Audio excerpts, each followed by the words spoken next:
Yusek, sinasabi po ng Pangulo, of course, that he doesn't want to talk about the elections as of yet at gusto niya magtrabaho.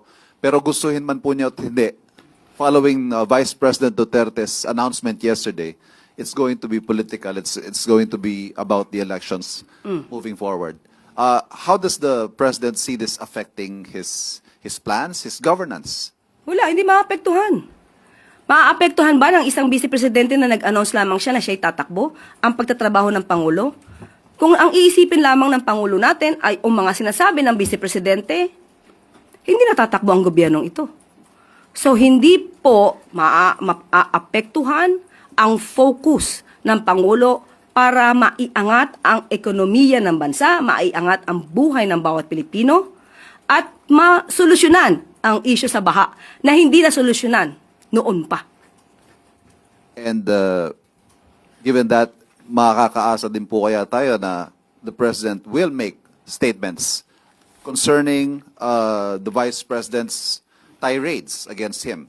Dahil, yun nga po, it's election season. Noon pa natin sinasabi, lahat ng sinasabi ng Vice Presidente, halos doon, fake news. Ano pa ba ang dapat sagutin pa ng Pangulo kung kayo mismo taga-media, alam nyo, na ang lahat halos ng sinasabi ng Vice Presidente ay fake news? Tanong ng masa po, nasindak po ba yung administration dito sa several announcement like BP Sara announcing her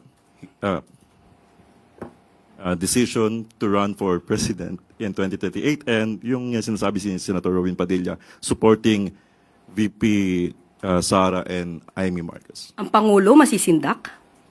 Hindi naman po kasindak-sindak yung pag-a-announce na siya'y tatakbo sa pagkapangulo dahil ramdam na po even before ang kanyang pangangampanya sa labas. So hindi po nakakagulat kung siya mag-announce na siya'y tatakbo bilang Pangulo.